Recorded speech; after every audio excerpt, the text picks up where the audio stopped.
اس میں بھینس کی قربانی شرعاً جائز ہے یا نہیں ہے؟ ہمارے ہاں بچپن سے تو اس میں ہمارے اہل حدیث حضرات بھی یہی کہتے تھے، جو ہم سنتے تھے ان سے، کہ بھینس کی قربانی جائز ہے. ہم ان سے کہتے تھے بھئی اس پہ کوئی حدیث، تو وہ کہتے تھے کوئی حدیث تو نہیں ہے، لیکن اجماعی مسئلہ ہے. تو ہر مسئلے پر حدیث کا مطالبہ ٹھیک نہیں ہوتا، کچھ چیزیں اجماع سے ثابت ہوتی ہیں. تو بھینس کی قربانی بھی بلا کراہت جائز ہے، بھینس گائے ہی کے حکم میں. البتہ آج بعض اہل حدیث علماء اس کا انکار کرتے ہیں، وہ کہتے ہیں ہمیں قرآن و حدیث سے بھینس کی قربانی کا کوئی ثبوت نہیں ملتا، لہذا وہ انکار کرتے ہیں اور کہتے ہیں بھینس کی قربانی جائز نہیں ہے. تو ان کی دلیل کا جواب یہ ہے کہ ہر چیز کے لیے قرآن و سنت سے براہ راست ثبوت کا ملنا ضروری نہیں ہے. تبھی بھینس کی قربانی پر ہمیشہ سے اجماع رہا ہے، کسی نے بھی اختلاف نہیں کیا اس میں، اور بھینس کو گائے ہی کے حکم میں سمجھا گیا ہے. اور جب ایک دفعہ کسی مسئلے پر اجماع ہو جاتا ہے نا، تو حدیث میں آتا ہے لا تجتمع امتی علی ضلالہ، میری امت گمراہی پہ کبھی جمع نہیں ہو سکتی.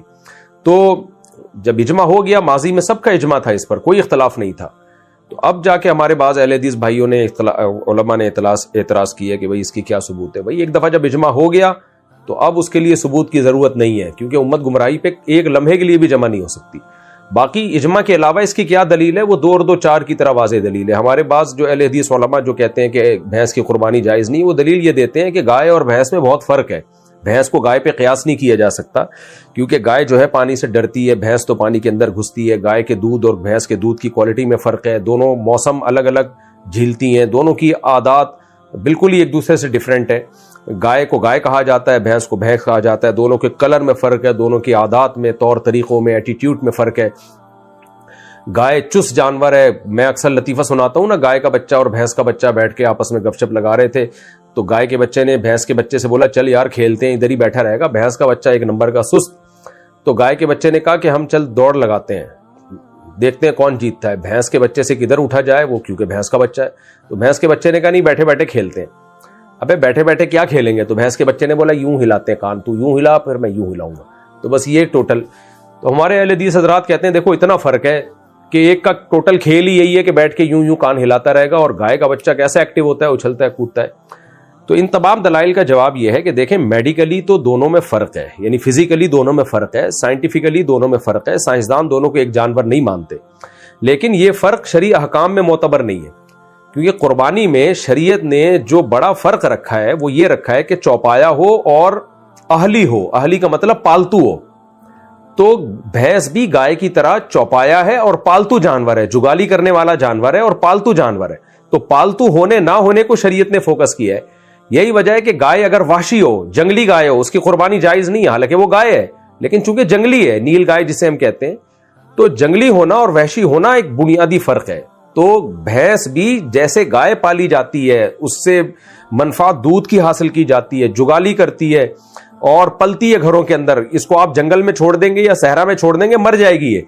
تو یہ ایسے جانوروں میں سے جن کو ہمیشہ سے انسان باندھ کے پالتے رہے ہیں. بکریوں کے ہمیشہ ریوڑ انسان لے کے گھومتے رہے ہیں، جنگل میں چھوڑ دیں گے بھیڑیے کھا جائیں گے اس کو. تو یہ پالتو جانوروں میں سے ہے، یہ وحشی جانور نہیں ہے. تو لاحق کیا ہے، اس کو قیاس نہیں کیا ہے بھینس کو گائے کے اوپر، لاحق کیا ہے، اسی کی جنس میں سے شامل کیا گیا ہے. قیاس ایک الگ چیز ہے، الحاق ایک بالکل الگ چیز ہے. تو بھینس کو اہلی ہونے کی وجہ سے حضرات فقہائے کرام نے گائے میں کے ساتھ لاحق کیا ہے کہ بھئی وہی حکم ہے جو گائے کا ہے. یہ مطلب نہیں ہے کہ دونوں کی جنس جو ہے طبی لحاظ سے اور سائنسی لحاظ سے ایک ہی ہے، اس کا کوئی بھی قائل نہیں ہے. تو مشاہدے کے خلاف ہے. ہاں دونوں کی جنس ایک ہے قربانی کے مسائل کے لحاظ سے، قربانی کے لحاظ سے دونوں کی جنس ایک ہے، کیونکہ وہ بھی اہلی ہے اور یہ بھی اہلی ہے. یہی وجہ ہے کہ بھینسا جو ہے نا، اگر وہ پالتو ہو تو قربانی جائز ہے، اگر وہ جنگلی ہو تو جائز نہیں ہے. اسی سے یوک کا حکم، جو ہمارے جو چترال میں لوگ ہم سے مسئلہ پوچھتے ہیں کہ جنگلی بھینسا کہتے ہیں، انگلش میں شاید یوک کہتے ہیں اس کا بھی لوگ چترال سے مسئلہ پوچھتے ہیں کہ اس کی قربانی جائز ہے یا نہیں ہے. تو بھائی اگر یہ پالتو ہے تو جائز ہے، پالتو نہیں ہے تو جائز نہیں ہے. تو پالتو ہونے کو، چوپائے میں پالتو ہونے کو شریعت نے فوکس کیا. پالتو کا مطلب یہ نہیں کہ بلی بھی پالتو ہے تو آپ اسی کو کاٹ دیں. پالتو میں چوپائے جو پالتو ہے، انعام، وہ انعام جو پالتو ہوتے ہیں، گھریلو ہوتے ہیں، تو اس میں گائے سے جو مفاد ہیں وہی بھینس سے بھی وہی ہیں، بالکل ایز اٹ از وہی اس سے فائدے ہمیں ہوتے ہیں جو گائے سے ہوتے ہیں، اور یہ بھی پالتو ہے وہ بھی پالتو ہے. تو اس لیے ہمارے نزدیک بھینس کی قربانی بھی بلا کراہت جائز ہے، کوئی حرج نہیں ہے اس میں. اور اچھا یہ مسئلہ اختلافی اب بن گیا ہے، تو اس میں کسی پر طنز کرنا جائز نہیں ہے. لوگ میرے کلپ چلا چلا کے پھر طنز کر رہے ہوتے ہیں، تو اس لیے ہم تو وہ جو ایک دلیل کے لحاظ سے مضبوط بات تھی وہ میں نے آپ کے سامنے رکھ دی ہے. کہ کوئی حرج نہیں ہے، بھینس کی قربانی ہو، بھینسے کی قربانی ہو، گائے کی قربانی ہو، تو سب جائز ہے۔ جتنا بھی بوڑھا جانور ہو قربانی ہو جاتی ہے۔ ہاں اتنا بوڑھا ہے کہ بیچارہ چل پھر ہی نہیں سکتا، بس آپ نے تسبیح کے لیے ہی اس کو بٹھا دیا، اب اللہ اللہ کیا کرو بیٹھ کے، تو قربانی اس کی نہیں ہوگی، باقی بوڑھا ہونے سے کوئی فرق نہیں پڑتا۔ گابھن جانور کی بھی قربانی ہو جاتی ہے، گائے جس کے پیٹ میں بچہ ہو، اونٹنی جس کے پیٹ میں بچہ ہو، اس کی بھی قربانی ہو جاتی ہے، اس سے کوئی فرق نہیں پڑتا۔ البتہ بچہ جب نکلے گا تو پھر اختلافی مسئلہ ہے، باقی یہ کہ اس کے پیٹ میں اگر بچہ نکل آئے تو پھر کیا کیا جائے گا؟ اس بچے کو بغیر ذبح کیے کھا سکتے ہیں؟ اگر زندہ بچہ پورا بچہ نکل آئے تو اس میں دو رائے فقہا کی، اختلافی مسئلہ ہے۔ زکوٰۃ الجنینی زکوٰۃ امہا، اس حدیث کا ایک جو ظاہر کو اگر لیتے ہیں تو اس کا مطلب ہے کہ ماں کو ذبح کر دیا تو بچہ بھی کافی ہے، بچہ بھی ذبح ہی کہلائے گا، لیکن احناف کے ہاں اس حدیث کا مطلب یہ ہے کہ جیسے ماں کو ذبح کیا ہے کا زکاتی، یعنی کاف حرف تشبیہ محذوف ہے یہاں پہ، کہ جیسے اماں کا ذبح کرنا ہے ویسے ہی بچے کا بھی ذبح کرنا ہے۔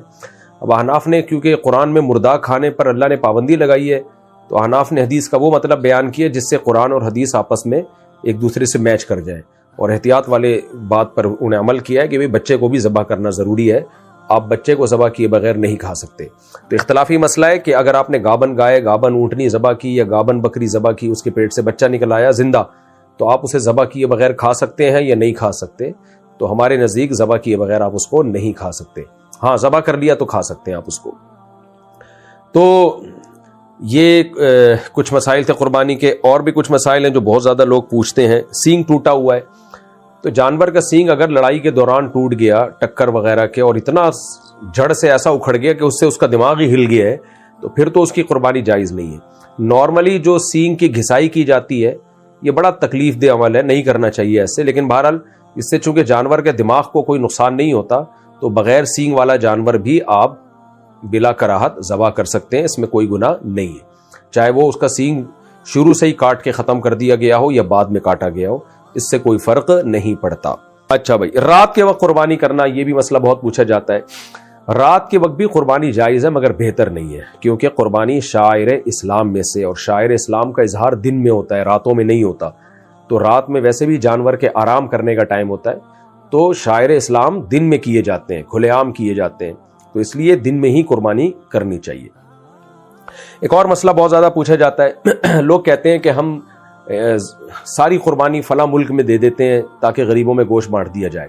ٹھیک ہے، اچھی بات ہے، آپ غریبوں میں گوشت بانٹیں، آپ کریں، لیکن بالکل اپنے گھر میں قربانی ہی نہ کرنا یہ بھی غلط ہے، کیونکہ قربانی کا بنیادی مقصد صدقہ نہیں ہے، قربانی کا بنیادی مقصد ہے سنت ابراہیمی کو زندہ کرنا، اور پھر اس دن اللہ کی طرف سے ضیافت ہو اور آپ اللہ کی دعوت پہ گوشت کھائیں۔ تبھی تو اللہ نے 4 دن کا روزہ حرام کر دیا، 3 دن بقرعید کے اور چوتھا دن بھی ایام تشریق کا۔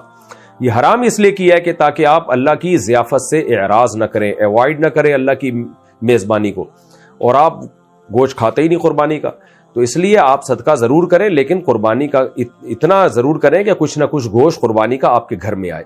تو اپنے گھر میں بھی قربانی کا ایک حصہ لازمی کرنا چاہیے، ایک چھوٹا سا دمبا کر لیں، بکرا کر لیں، یا گائے کا ایک حصہ یا اونٹ میں ایک حصہ ڈال لیں، تاکہ آپ کے گھر میں بھی قربانی ہو۔ پھر آپ کو اللہ نے زیادہ وسعت دی ہے تو دوسرے ملکوں میں بھی کریں، غزہ میں کریں آپ قربانی، پاک ایڈ ویلفیئر ٹرسٹ کر رہا ہے غزہ میں الحمدللہ، اور پورے ملک میں پاک ایڈ ویلفیئر ٹرسٹ کی طرف سے قربانی کا انتظام ہے، تو آپ ان کی ویب سائٹ پہ جا کے پاک ایڈ ویلفیئر ٹرسٹ ان کے پیکج معلوم کر سکتے ہیں، لیکن اپنے گھر میں بھی آپ نے قربانی لازمی کرنی ہے۔ بالکل ہی ایوائڈ کرنا کہ گھر میں قربانی کا گوشت ہی نہ آئے، یہ بالکل مناسب نہیں ہے، اللہ کی ضیافت سے ایک قسم کا یہ اعراض ہے۔